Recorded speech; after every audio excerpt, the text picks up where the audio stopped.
Bonjour à tous et bienvenue sur le plateau de Bonjour chez vous. Aujourd'hui, le thème du jour est « Cette année, crois au salut de ta famille ». Amen. Amen. Aujourd'hui, on va se fortifier pour tous les membres de nos familles, de vos familles qui ne connaissent pas encore le Seigneur.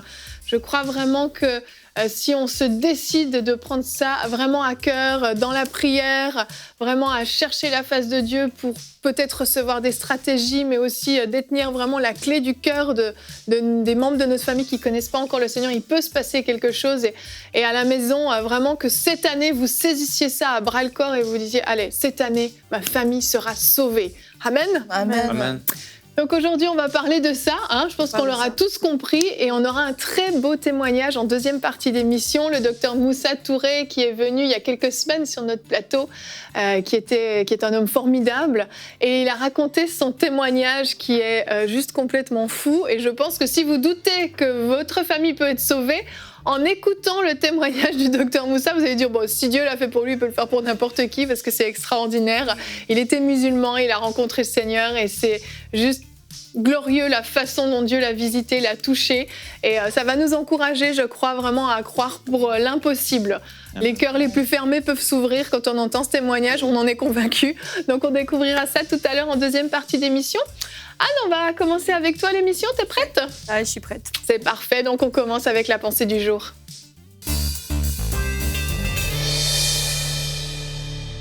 Ouais, quand on découvre l'amour de Jésus-Christ pour soi-même et puis qu'on l'accepte comme sauveur, il y a tout de suite une euphorie, l'euphorie d'être sauvé. Je pense que ceux qui sont sauvés, qui m'écoutent, vous savez de quoi je parle.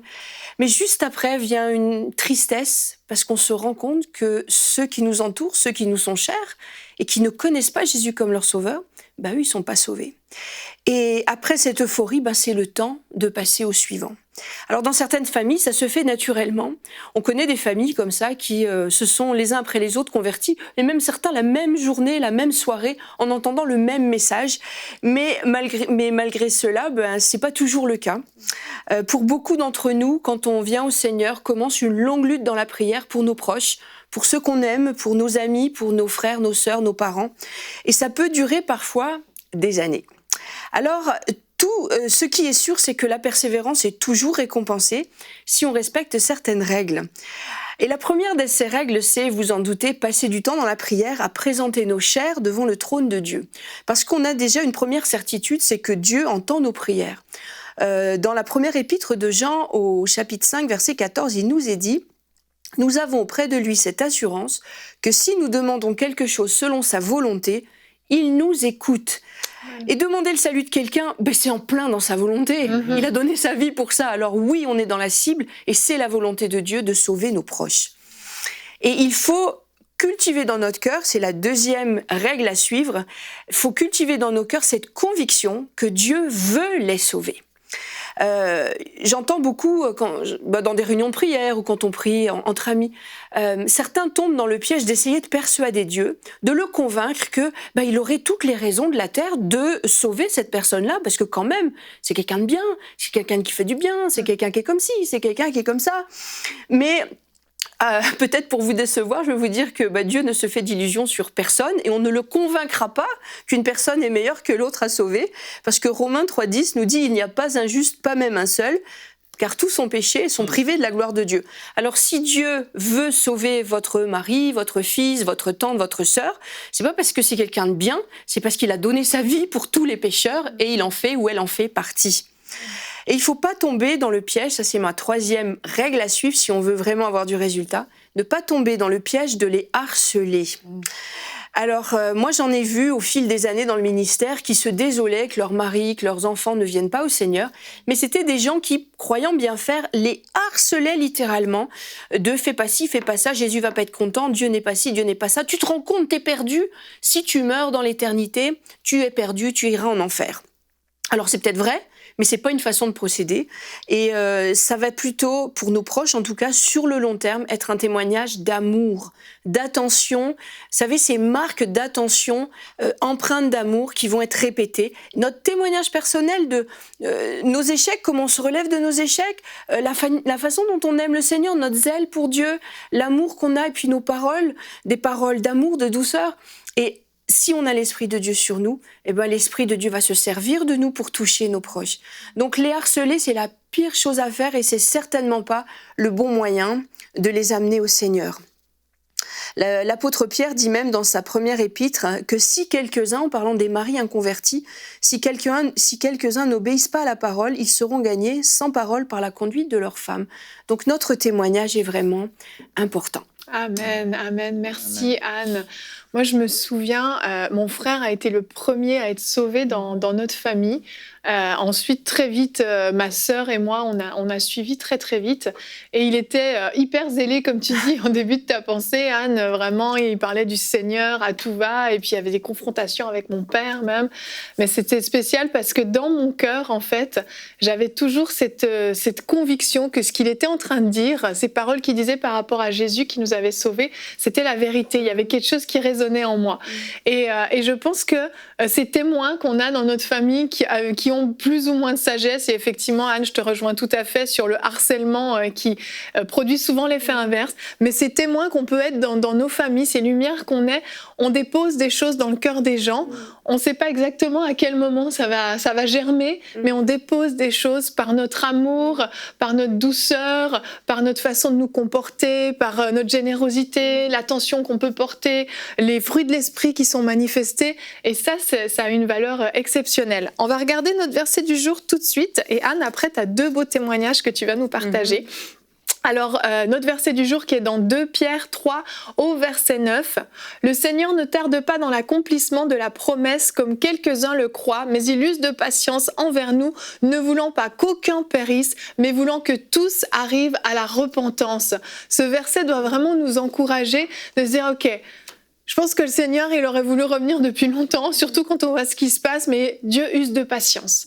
Il use de patience parce qu'il tient, et comme tu l'as dit dans ta pensée, c'est sa volonté que nos proches, que notre famille soit sauvée. Ouais. Et Anne, c'est ça, tu as des témoignages assez fous, deux petites histoires. Oui, c'était au début de ma conversion, au début de ma vie chrétienne, j'étais allée dans une église, dans un lieu que je visitais, et donc je ne connaissais pas cette église, et là, juste ce jour-là, le pasteur a parlé d'un petit témoignage qui m'a beaucoup marqué, parce que comme je venais d'accepter Christ, je me souciais, comme j'ai dit dans ma pensée, du salut de mes proches. Oui.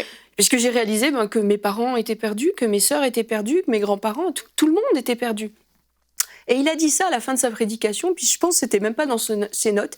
Il a dit, quand je me suis convertie, j'étais le seul de ma famille, c'est une famille italienne élargie avec beaucoup d'enfants, de cousins, de cousines. Il dit, j'ai réalisé que tous étaient perdus et j'ai commencé à prier pour eux. Et il dit, pendant 20 ans, j'ai prié tous les jours pour eux. Wow. Tous les jours pour ma famille proche et ma famille élargie. Et il dit, au bout d'une 20aine d'années, tous les uns après les autres sont venus au Seigneur. C'était comme des dominos. Dang, dang, dang, dang, dang, dang. Tous les parents, les sœurs, les frères, les cousins, les oncles, les tantes. C'est extraordinaire. Toute la famille élargie s'est convertie. Et ça m'a beaucoup encouragée. Et puis quand j'ai rencontré mon mari, j'ai eu aussi un autre témoignage, c'est celui des grands-parents de mon mari. Le grand-père de mon mari s'est converti en 1932. Et son épouse s'est convertie en 1985. Et toute sa vie chrétienne, c'est long. Ça fait combien? Presque 50, oui. 5 ans, plus de 55 ans. Ouais. Plus de 50 ans. En tout cas, il a prié. Je ne sais pas s'il a prié tous les jours, mais en tout cas, il a prié pour son épouse. Des fois, il a été maladroit, il l'a harcelé. Des fois, il l'a agacé. Mais dès qu'il a été décédé, elle s'est fait baptiser. C'est pas sympa, ça. Et alors, en fait, je me dis, il est parti dans la gloire, ce grand-père, il est parti avec son sauveur, il n'a jamais su que son épouse était convertie. Et puis, j'imagine que quand elle est décédée, ça fait quelques années qu'elle est décédée, il a eu la joie de la voir arriver là-haut. Ah ouais. Et c'est pour ça qu'il ne faut jamais se décourager. Il a persévéré pendant plus de 50 ans. Et puis, comme il l'a harcelé, mais je pense que c'est l'humour du Seigneur aussi. Tu l'as harcelé, tu l'as poussé, tu le verras pas. Quel humour. Comme là, les fêtes viennent de passer et quelquefois, c'est là où on a passé du temps avec notre famille. Et on a mis en pratique les conseils de Anne de sa rubrique famille. Et quelquefois, on a vraiment, c'est ça, on a mis tous les conseils en pratique. On a été remplis d'amour, remplis de patience, d'honneur, etc. On s'est surpassé. Et il s'est rien passé, ou ça s'est même mal passé, et c'est vraiment un moment où l'émission de Bonjour chez vous arrive à pic pour dire non, crois encore, pas à cause de ce que tu as vu, pas à cause de ce que tu as vécu, parce que quelquefois on y met tellement de cœur, on se dit ah yeah, ça va être le moment, ah yeah, ça va être l'occasion, et quelquefois c'est vrai, il y a comme une ouverture, les gens passent par un moment, ils commencent à te parler, et puis on dirait qu'ils ouvrent leur cœur, et puis toi t'y crois tellement, ça fait tellement longtemps que tu pries pour ça, puis bam, d'un seul coup ils referment leur cœur, et nous-mêmes en fait quelquefois ça nous blesse, et on décide bon bah là s'ils n'ont pas donné leur vie au Seigneur là, ils le feront jamais, mais c'est de se dire non, le Seigneur est au rendez-vous, et il va venir, il va le faire, et nous de pas nous décourager et de pas lâcher le morceau, que ce soit dans le témoignage, peu importe la forme, et aussi dans la prière. Et je veux vraiment le dire parce que quelquefois après les fêtes, ça peut être vraiment douloureux parce que on a vraiment tout fait, mais il s'est rien passé, ou ça s'est même mal passé. Ouais, puis on avait des attentes. On s'est dit, allez, cette année, ou peut-être on s'était mis des petits défis là. Cette année, au moment du discours de Noël, allez, je vais prêcher l'évangile à toute ma famille réunie. Puis finalement, on s'est totalement dégonflé, ou on a été conduit par le Saint-Esprit de ne pas le faire. Mais effectivement, on peut vivre des déceptions. Je crois que le plus important, c'est de réaliser que ce verset de Zacharie 4,6, c'est ni par force, ni par puissance, ni par la force humaine, ni par la puissance humaine, mais par mon esprit. Amen. Et que seul le Saint-Esprit peut sauver une âme. Et qu'on réalise ça, et qu'on comprend que le Saint-Esprit ne peut collaborer qu'avec nos prières. Parce que quelqu'un sur la terre a prié, intercédé. Mais là, on réalise que ça ne dépend pas de nous, de notre harcèlement, de ce qu'on va dire, de ce qu'on va frapper, du discours qu'on va donner, mais premièrement de ces genoux qui fléchissent et qu'on croit que le Saint-Esprit va agir. Amen. Il va le faire. Amen. Il va le faire. Et peut-être même qu'il est déjà en train de le faire et qu'on ne le voit pas. Parce que dans le processus où le Saint-Esprit vient convaincre un cœur, il y a plein de choses qui se passent. Il y a plein d'éléments qui vont pousser la personne à reconnaître que Dieu existe, ou de reconnaître qu'il est pécheur. Il ne faut jamais se limiter à ce qu'on voit. Il n'y a peut-être pas de changement d'attitude, mais on ne sait pas ce qui se passe dans le cœur. On ne sait pas, surtout si c'est quelqu'un d'un peu renfermé. Il y a des maris, des fils, surtout les gars, ils ne montrent pas leurs émotions, ils ne montrent pas ce qui se passe dedans, mais il y a aussi des femmes. Et tu ne sais pas les combats qu'il y a dedans, tu ne sais pas du tout. Des fois, les gens sont à ça d'accepter ce Christ, et toi, tu n'as rien vu passer. Donc, il faut vraiment... c'est la foi, on ne voit pas, mais on croit. Et donc, quand on prie pour nos proches, on n'essaye pas de convaincre Dieu. Il est convaincu, là, on prêche à la chorale. Mais on prie pour que le Saint-Esprit fasse son œuvre, et on rend grâce à Dieu, parce que même si on n'a rien vu, c'est sûr qu'il y a quelque chose qui s'est passé. Oui, puis on décrète pas la personne trop incrédule, trop perdue, c'est fini. Ça. Ça, je l'ai vu aussi dans plein de familles. Moi, je me souviens d'une prof de maths qui était dans mon église, et pendant des années, elle a prié pour sa mère, et elle disait... Ma mère est tellement méchante, elle acceptera jamais le Seigneur. Puis elle lui en avait fait voir de toutes les couleurs. Quand sa fille s'était convertie, elle l'avait traitée de tous les noms. Et puis cette femme, toute la famille était dans l'église, son mari, ses enfants. Et puis un jour, sa mère s'est convertie. Oh, wow. Et je veux dire, s'il y avait une personne sur laquelle on aurait dit, elle viendra jamais au Seigneur, elle était tellement critique. Elle était critique par rapport à l'évangile, elle était méchante par rapport à sa fille, son gendre, les petits-enfants. Et c'était vraiment... Humainement, tu te dis, non, elle, jamais elle accepterait Christ. Et elle est devenue chrétienne. Et moi, quand je suis arrivée à l'église, cette femme était dans l'église. Wow. Donc, il faut pas décréter que lui est trop incrédule, ou trop moqueur, ou trop comme ci, trop comme ça, trop dur, trop difficile. Tu n'en sais rien. Et le peuple de Dieu est rempli de gens qui étaient, selon des critères humains, pas sauvables. Mais oui, donc, c'est clair. Vous vous souvenez cette histoire qu'il y a eu avec Jésus et l'homme riche? L'homme riche qui est venu, qui avait beaucoup de biens, il a dit « Seigneur, que puis-je faire pour avoir la vie éternelle ?» etc. Et puis Jésus va finir, il va dire qu'il est il est plus difficile à un riche d'entrer dans le royaume de Dieu qu'à un chameau de passer par le trou d'une aiguille. Et là, les disciples, ils ont dit « Mais qui peut être sauvé alors ?» Et le Seigneur Jésus a dit cette phrase qui est vraiment superbe et qui nous encourage, c'est « Ce qui est impossible aux hommes est possible à Dieu. » Amen. Et là, il parlait vraiment du salut. C'est-à-dire, ce cas semble impossible. Les riches, c'est difficile. Ils sont tellement attachés au matériel, à des choses de ce monde, que ils veulent pas s'attacher à Dieu ou donner leur cœur à Jésus. Mais là, Jésus dit, c'est peut-être impossible aux hommes, mais c'est possible à Dieu, à condition qu'on prie. Amen. Amen. Il y a deux choses. On a parlé beaucoup de priorités cette semaine, Evelyne. Ça doit devenir une priorité, en fait. Le temps de passer du temps de prière, comme tu dis, Anne. ça doit être une priorité dans nos vies. Et la deuxième chose, j'ai pas ma petite Bible. Je sais pas si tu as remarqué. C'est vrai. Et là, j'ai un verset, là, mais là, je vais le dire de... Je crois que c'est dans Philippiens 3:18, c'est Paul qui parle et qui dit il y en a plusieurs qui marchent en ennemis de la croix de Christ. Et je vous en parle encore et je vous l'écris maintenant, même en pleurant.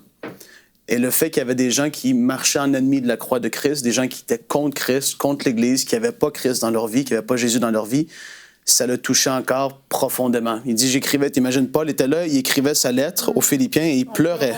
Tu te dis, mais il y avait vraiment un cœur pour ces personnes. Parce qu'il en faisait partie. Oui. Et puis, nous, on doit avoir ce cœur-là pour les personnes. Et je veux encourager tout le monde qui suit à pleurer et à dire devant Dieu, Seigneur, si je suis rendu insensible à ça, touche mon cœur, s'il te plaît. Amen. Si je dois pleurer toute une nuit, touche-moi, je m'ouvre pleinement à toi. Parce que c'est tellement sérieux, oui, ce qui est devant les personnes. Comme tu l'as dit, là, on parle des chrétiens aujourd'hui. Fait que oui, il y a vraiment cette perdition éternelle qui est là. Mais on peut devenir tellement habitué et tellement familier, se dire, ben c'est mon frère, ben je l'aime, c'est un bon vivant, c'est une bonne personne, hein, il rit tout le temps, ma sœur est gentille, puis, mais tu sais pas quand ça va être fini pour eux. C'est ça. Et quand Paul priait, je crois, il priait en langue beaucoup, mais il devait beaucoup intercéder pour les perdus aussi. Et malgré les années de service, de ministère, avoir vu des choses extraordinaires, ce qui touchait son cœur, je crois, le plus, c'était ça. Il pleurait encore. Et tu te dis, ben ça, c'est un exemple pour nous. Et puis ça doit être vraiment une priorité de demander à Dieu. Puis quand tu parlais de familiarité, puis je pense que c'est un des pires ennemis de notre persévérance à prier pour nos proches. Parce qu'en plus, quand on est familier, qu'on est proche, c'est une famille très proche. Je parle des frères et sœurs, les gens qu'on côtoie vraiment de très près. Il y a aussi parfois de l'agacement parce que les gens ont été méchants à cause de notre foi. Et puis on dit, je peux le dire parce que je l'ai pensé, ils veulent rien savoir. Eh ben tant pis pour eux. Je l'ai dit, je suis sûre qu'il y en a d'autres qui l'ont pensé. Tu veux rien savoir? C'est sous tes yeux, tu veux pas reconnaître que Jésus est Maître et Seigneur? Tu veux pas voir les merveilles de Dieu dans la création? Eh ben tant pis! Et puis je me souviens d'une fois où je disais, Seigneur, c'est pas normal que j'ai ces sentiments-là. Et mon cœur est sèche, est devenu sec, est devenu dur par rapport à eux, comme si je disais, mais qui je suis, moi, pour dire qu'une âme n'a pas de prix? Effectivement. Et j'ai réalisé dans la prière que je n'avais pas le droit d'avoir un cœur comme ça. Et j'ai dit, Seigneur, viens au secours de mon incrédulité, viens me donner un cœur de chair pour que j'ai le même sentiment envers eux que toi, t'as donné ta vie pour eux, et moi, je vais dire tant pis pour eux, mais qui je suis, moi, pour dire ça? Ouais, c'est vrai. Et puis je me souviens d'un moment de prière, un peu plus tard, j'avais prié ça, quelques jours plus tard, c'est pas venu tout de suite, dans un temps de prière, le Saint-Esprit m'a saisie, et je me suis mise à réaliser ce qui les attendait. Et j'ai eu mon cœur était saisi par ce qui les attendait. Et je me suis mise, mais c'était vraiment l'Esprit de Dieu qui était sur moi. L'Esprit m'a fait me rendre compte, ouvrir les yeux. Et puis d'un seul coup, mon cœur a été complètement changé. Et je me suis mise vraiment, mais j'étais en prière devant Dieu, mais à placer ma famille devant le trône de Dieu en me disant, mais Seigneur, ils sont perdus. Et ça, Dieu le fait. Et mon cœur était endurci. Mais il ne faut pas rester dans cet état-là. Moi, j'ai une pensée pour ceux qui servent le Seigneur. Quelquefois, on sert le Seigneur, on côtoie beaucoup de gens, on prie avec les gens pour le salut de leur famille. Et puis, on peut nous-mêmes se relâcher pour notre propre famille, pour nos proches à nous, ceux qui sont quelquefois dans nos maisons, parce que on le fait pour d'autres. Et puis, voilà. Et je me souviens, moi, je revenais d'une conférence et la personne qui me ramenait à l'aéroport me dit, avec tout son courage, Annabelle, j'aimerais te dire quelque chose. Et en fait, la personne me dit, je sens dans mon cœur de te dire que... En gros, rappelle-toi de ta famille aussi. Tu sers le Seigneur, mais rappelle-toi de ta famille. Et ça m'a surprise, mais ça m'a ressaisie à me dire, c'est vrai, tu vois, tu peux prêcher l'évangile à la planète entière, mais il y a des gens dans ta famille, des gens proches de toi qui sont pas sauvés, et tu as cette responsabilité dans la prière. Tu peux prier pour la terre entière, mais ne les oublie pas. Et je veux vraiment le dire à ceux qui servent le Seigneur, Seigneur, n'oubliez pas votre famille non plus, parce que c'est votre responsabilité. Et Dieu nous attend aussi, même si on le fait pour des milliers, des millions de personnes autour de nous. Il y a ces gens-là et quelquefois, on les voit même plus. C'est vrai. Et qui sait si on n'est pas les seules personnes qui allons prier pour leur salut. Juste, ne serait-ce que prier, sans forcément faire plus, mais ne serait-ce que prier. Si on est peut-être les seuls, certains dans leur entourage ne côtoient aucun chrétien, ne connaissent aucun chrétien, qui sont vraiment nés de nouveau, remplis de l'esprit. Et peut-être que nous sommes la seule sentinelle qui va se placer pour le salut de cet homme, de cette femme, de ce cousin, de cette cousine, de cet oncle, de cette tante. Et il y a un rôle vraiment dans la prière, Anne. Oui, on vient d'en dire quand même déjà pas mal par rapport à la prière. Et je le dis toujours, et puis je le redis, puis je pense que c'est tellement bon qu'on va le redire encore aujourd'hui. Les témoignages les plus efficaces, c'est ceux qui sont baignés dans la prière. Il n'y a rien à faire. Je veux dire, tu peux être zélé, et puis être bavard, aller dans les rues, et puis prêcher, et puis les gens ne m'écoutent pas. Ouais. Mais je le dis souvent, cet exemple-là, mais dans l'église de Yangisho, la femme qui a amené le plus de gens au Seigneur, c'est quelqu'un qui disait, mais avant de témoigner, je prie. Pendant, je prie. Et après, je les porte dans la prière. C'est du avant, pendant, après. Ouais. On n'a jamais fini. À partir du moment où Dieu nous donne cette responsabilité, ce qu'Annabelle disait, c'est une responsabilité, et bien il faut la prendre au sérieux. Et puis, avant de témoigner, je vais préparer dans la prière. Parce que on le sait, c'est pas nous, par nos belles paroles, par nos beaux arguments, qui allons les convertir. Sinon, on fait des adhérents au mieux. C'est pas ça qu'on veut. On veut des gens qui réalisent leurs péchés et qui se repentent devant Dieu de leurs péchés. Et ça, nous, on peut pas le faire. Il y a que l'Esprit de Dieu. Et comment est-ce que l'Esprit de Dieu va agir? C'est si on prie, parce qu'il y a du terrain spirituel à dégager. Là, faut faire les bulldozers là. Imaginez une route qui est pleine de gravats, de rochers qui ont bouché la route. Il va falloir que vous, dans la prière, vous soyez ce bulldozer qui creuse la route. Amen. Et le bulldozer, c'est la prière. Et on prie, et peut-être qu'il reste un rocher, et on pousse les tas de boue, et on pousse les rochers, et on continue, c'est encore pas le temps, on continue, on persévère, il y a encore des rochers, on continue jusqu'au bout. Jusqu'au bout. Amen. Avant, pendant et après. Amen. Amen. Glory to Jesus. On va voir qu'il y a de nombreuses personnes qui sont concernées par ce dont on parle. On a fait un sondage sur notre chaîne YouTube dans l'onglet Communauté, si vous voulez de temps en temps répondre à nos sondages. Nous vous avons demandé, avez-vous des membres de votre famille immédiate qui ne sont pas sauvés? Donc immédiate, on entend vraiment famille proche en fait. Oui, tous, vous avez été 19% à nous dire que tous les membres de votre famille proche ne sont pas encore au Seigneur. Certains d'entre eux, 77%, donc on voit qu'il y a encore vraiment du travail à faire, même si certains sont sauvés. Et tous sont sauvés, alléluia, on se réjouit pour vous, 4%. C'est pas beaucoup, c'est quand même 4%. J'étais quand même contente de ces 4%. Après, quand on s'est attaqué à la famille immédiate, il y a encore la famille élargie, il y a encore du boulot. Et puis, il y a les voisins. Il y a les voisins, il y a tout le monde. Mais ce sondage nous montre quand même qu'effectivement, on est vraiment tous concernés et c'est notre mission à tous de porter ces membres de nos familles dans la prière. Et parfois, on s'est peut-être justement acharné un peu sur peut-être des collègues de travail parce qu'on les voit tous les jours, donc on se sentait peut-être plus concernés. Il y a des membres de notre famille qu'on voit très rarement, qu'on voit qu'une fois par année ou même moins. Puis on a peut-être un petit peu négligé ça, mais cette année, vraiment qu'on prenne ça à cœur et qu'on prenne ça en main. Et on va découvrir maintenant le témoignage du docteur Moussa dans la rubrique « C'est mon histoire ».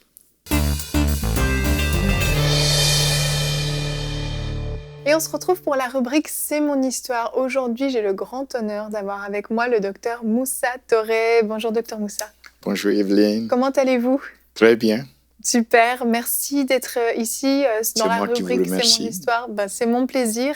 Vous êtes le fondateur du mouvement Sentinelle sur les murailles, Maison de prière, qui est un ministère vraiment qui implante des sentinelles de prière partout dans le monde.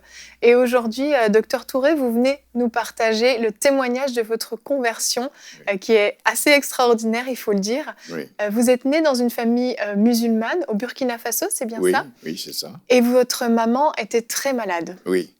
J'étais à Paris à l'époque et j'avais fini mes études, je travaillais et brusquement un jour, j'appelle à la maison, on me dit que la maman est gravement malade. Donc tout de suite, moi j'ai pensé à la faire transférer sur Paris. Elle aurait pu obtenir meilleurs soins sur Paris par les cliniques qu'au pays, Burkina. au Burkina.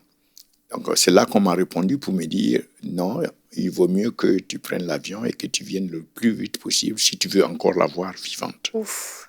Donc, le lendemain, me voilà sur un vol d'Air France.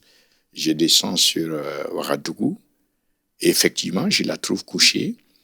Elle ne répondait plus. Et dans cette panique-là, je voulais chercher des spécialistes, des docteurs. Il se trouvait que mon jeune frère médecin m'a dit que lui, il avait déjà consulté pas mal de médecins et que, effectivement, bon, il y a plus d'espoir. Donc, mais je me suis dit non, peut-être qu'il y a encore un spécialiste qui n'a pas consulté. Donc, il fallait que j'aille à la recherche d'un spécialiste. Je ne savais pas que celui-là serait Jésus. Alors, en sortant, j'ai pris le véhicule de mon père. Et voilà ma sœur qui était là, qui voulait que je la dépose quelque part. Je lui donne un transport jusqu'à quelque part. Je ne sais pas où c'était. Donc, je la prends et nous nous retrouvons quelque part où je ne voulais pas la laisser seule. Donc, je me suis dit, je vais attendre là, le temps qu'elle aille, qu'elle revienne. Mais elle a insisté qu'il fallait que je rentre. Donc, finalement, par curiosité, parce que je voyais une maisonnette entourée de beaucoup de vélos. C'était dans un endroit, une zone pas tellement riche.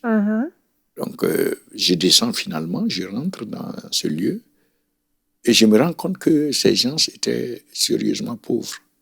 À l'apparence, c'était des gens pauvres. Mais ce qui m'a choqué, c'est que ces gens avaient de la joie.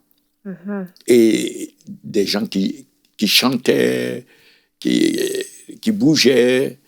Et moi, je me posais des questions, mais comment peut-on être si pauvre et à la fois avoir autant de joie? Et je voyais que ces gens avaient les bras levés vers le plafond. Et la tête comme ça, en train de chanter. Et donc, moi, j'étais arrêté, les bras croisés, et je me posais des questions. Je raisonnais. J'ai dit, mais comment se fait-il que ces gens perdent le temps ici en train de s'attendre à quelque chose des plafonds? Croient-ils que quelque chose va venir du plafond pour les aider? Et au lieu d'aller faire un petit commerce, et à travers le petit commerce, peut-être qu'ils auraient une petite marge bénéficiaire qui, par accumulation, pourrait devenir substantielle et les aider à vivre. Pendant que j'étais en train de raisonner comme ça, mes bras qui sont là ont commencé à bouger tout seuls, comme ça. Et je savais dans ma conscience que je ne contrôlais pas mes bras. Donc ma tête tournait de gauche à droite, en train de regarder ces bras qui se déplaçaient tout seuls, et mes bras allaient vers le plafond comme les autres.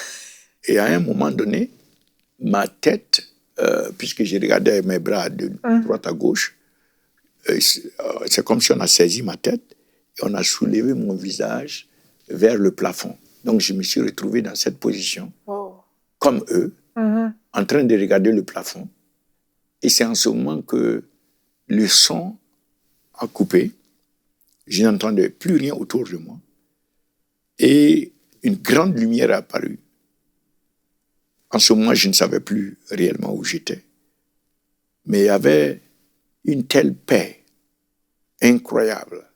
Et c'est dans cette lumière maintenant que je vois comme une tête de quelqu'un qui souffrait. Et la tête était abaissée comme ça. Et donc, de ce côté de la tête, sur ce visage, il y avait comme, on dirait, des sueurs, et puis mêlées à du sang. Il y avait quelque chose, effectivement, comme une couronne autour de la tête. Et dans mon esprit, je me suis dit, mais ça, c'est Jésus.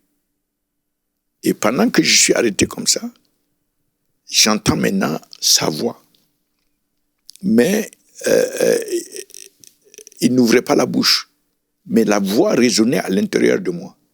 Et la voix disait, je t'aime. Je suis mort pour toi. Et quand il a dit, je t'aime, j'ai été rempli d'amour. Et j'étais conscient que c'est un amour qui n'est pas terrestre. Et jusqu'aujourd'hui, c'est cet amour qui m'anime. J'étais envahi. Je savais que si ajoutait même un grain d'amour supplémentaire, j'aurais explosé. J'étais saturé d'amour. Et quand il a dit je suis mort pour toi, j'ai senti effectivement que ce sont mes péchés. Donc je ne voulais plus de moi-même. J'étais tellement conscient que j'étais mauvais. Et je ne voulais plus de cette personne que j'étais à l'époque. Et c'est en ce moment qu'il y a eu comme un changement de l'ancien moi. Il y a eu comme un nouveau moi. Et ce nouveau moi ne voulait pas que l'ancien moi le touche. Donc j'ai fait un mouvement comme ça. Et en ce moment, il y a une paix qui est venue. Et là encore, je savais que ce n'était pas une paix terrestre, une paix extraordinaire. Et cette paix ne m'a jamais quitté. Ce qui fait que je ne connais pas de tourment. Quelle que soit la situation, je sens cette paix-là. Alors, c'est en ce moment que j'ai ouvert les yeux. Et quand j'ai ouvert les yeux, j'ai vu que la présence et la puissance avaient frappé ceux qui étaient autour de moi. Et moi, je suis allé vers ces personnes que je critiquais, je croyais qu'elles étaient folles. Oui.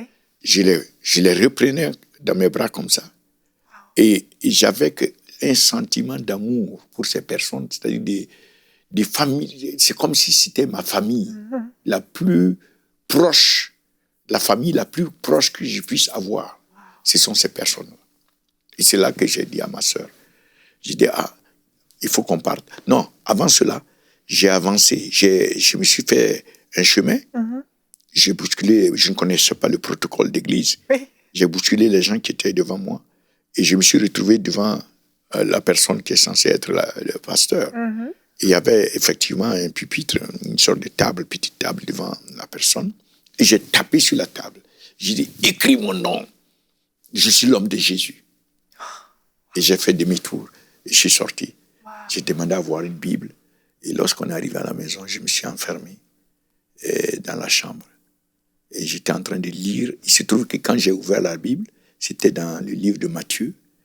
Et partout où Jésus partait, c'est comme si je partais avec le Seigneur. Oui, c'est comme si la réalité de la Bible, c'est-à-dire j'étais transporté dans la réalité de la Bible. Donc je ne me rendais pas compte du temps, des heures qui passaient. J'étais là, je lisais, je continuais. Et à un moment donné, mon père m'a fait demander, parce que ce n'était pas normal pour lui que je vienne. D'habitude, quand je viens, je suis tout le temps dehors. Oui. Là, je suis enfermé dans la chambre. Qu'est-ce qui ne va pas? Donc, je suis sorti, je me suis assis à côté de lui. Mais je ne parlais pas. Je ne voulais parler de rien si ce n'était pas de Jésus. Donc, aucun sujet ne m'intéressait. Donc, je n'ouvrais pas la bouche. Et donc, dans ce silence-là, je vois ma maman qui sort en criant « Je suis guéri, je suis guéri ». Et à l'intérieur de moi, je sentais que c'est mon Jésus qui l'avait guéri. Amen. Et si je leur disais que c'était Jésus, ils auraient cru que j'étais fou. Oui. J'étais devenu fou, parce que le matin encore, j'étais musulman. Ben oui. Et voilà, l'après-midi, je parle de Jésus, etc. etc. Donc, c'est à partir de là que je suis allé faire changer mon billet d'avion. Je suis rentré sur Paris. Et ce qui m'a étonné, c'est que j'avais une telle compassion pour les gens. Je ne savais pas encore prier, mais j'avais une telle compassion que lorsque je voyais quelqu'un qui était malade, je visitais les gens. Lorsque les personnes disaient qu'elles étaient malades, je demandais à Jésus, s'il te plaît, guéris telle personne. Et je voyais le miracle. Les gens guérissaient. Et lorsque je priais, même la première fois que je suis allé à l'église, je suis rentré dans une bouche du métro le dimanche matin. Et j'ai dit à Jésus, j'ai dit, OK, le métro où je vais sortir, la première église que je vais voir, c'est là que je vais aller. Je sors d'une bouche de métro et la première église, c'était une église évangélique. Et le pasteur, c'était un juif français et qui était très, très bien. Je me souviens encore de son nom.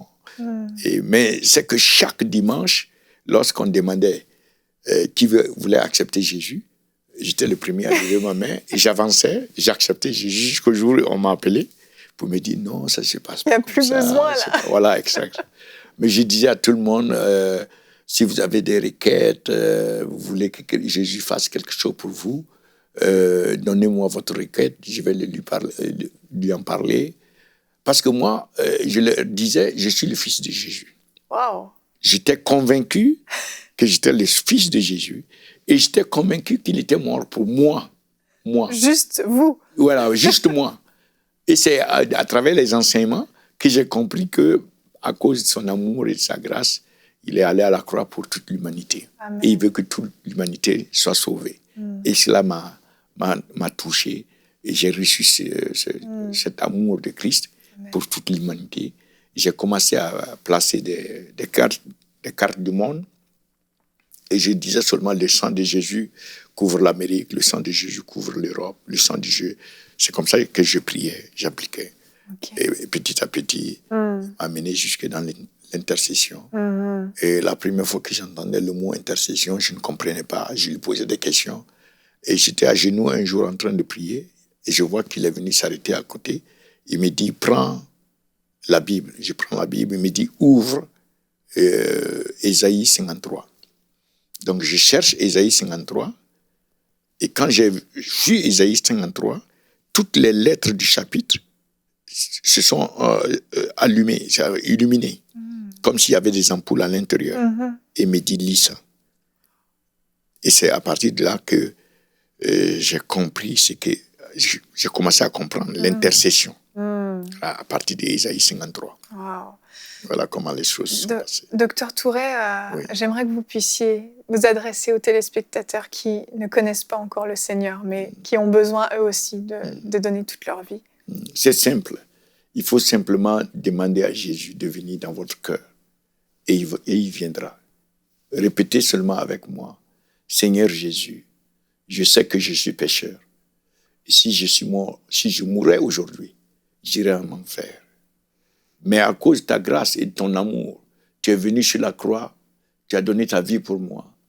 Et aujourd'hui, je te demande, viens dans mon cœur, je t'ouvre mon cœur et je t'accepte, je te reçois comme mon Seigneur et mon Sauveur personnel. Merci de sauver mon âme.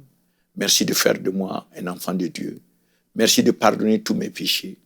Merci de ce que ton sang m'a lavé et m'a racheté de toutes les malédictions. Je suis libéré, je suis enfant de Dieu, je suis membre de la famille de Dieu. Je renonce au monde des ténèbres. Et à partir d'aujourd'hui, Seigneur, je veux grandir dans ta connaissance. Et à partir de là, je te déclare, au nom de Jésus-Christ, sauvé, conformément à la parole qui dit que si tu confesses Jésus-Christ comme Seigneur et Sauveur, tu seras sauvé. Au nom de Jésus, nous avons prié. Et je déclare que tout ce qui est oppression dans ta vie soit brisé maintenant. Toute malédiction soit brisée. Que tu sois libéré de tout lien satanique. Que Satan ôte sa main de ta vie. J'ordonne à tout démon de quitter ta vie. Toute maladie soit détruite maintenant dans ton corps. Et je proclame les bénédictions sur ta vie. Que les anges de Dieu viennent avec les bénédictions qui attendaient de venir dans ta vie. Que tu reçoives les miracles dont tu as besoin. Au nom de Jésus-Christ, nous avons prié. Disons Amen. Amen, amen. Oh, alléluia, gloire à Dieu. Merci, Docteur Touret. Merci d'être venu nous partager cette extraordinaire conversion. Amen. Et nous prions vraiment que le plus grand nombre puisse entendre votre témoignage et à leur tour se tourner vers le Seigneur. Merci. Amen. Merci. C'est génial, hein ? Franchement, moi, ça me plaît de voir des témoignages comme ça, quand Dieu se révèle puissamment. C'est fort, c'est très, très fort et ça fait du bien. Et moi, je me dis que si Dieu l'a fait pour lui, il peut le faire pour n'importe qui. Ouais. Et il y a des façons, il y a mille et une manières de comment Dieu peut venir toucher une personne. Et on n'imagine pas, en fait, la façon dont Dieu peut passer. Et des fois, comme on le disait dans cette émission, on a l'impression que c'est impossible, que de toute façon, c'est beaucoup trop fermé. fermé, le terrain est beaucoup trop dur, impossible de creuser dans ce terrain-là. Et puis en fait, Dieu utilise une dynamite spirituelle et hop, tout saute. Et c'est extraordinaire. Donc vraiment, j'espère que cette émission vous a encouragé, vous a donné encore cet élan, cette foi pour croire pour les membres de votre famille. Et on s'associe à vous, on s'associe à votre zèle. Et nous-mêmes, sur ce plateau, on va cette année en réclamer encore plus que jamais les membres de nos familles pour le royaume de Dieu, parce que c'est pas normal qu'il y ait une lumière dans une famille et que les autres ne soient pas éclairés par cette même lumière. Donc soyez vraiment fortifiés, soyez des instruments puissants dans votre famille. Et la semaine prochaine, on va se retrouver pour un Bonjour chez vous, nouveau format, nouvelle année, nouveau format. Donc la semaine prochaine, vous allez voir, il y a des petits changements, mais c'est des changements pour le mieux. Bonjour chez vous se glorifie encore un peu plus. Soyez tous bénis, passez un très bon week-end dans la présence de Dieu et bonjour chez vous.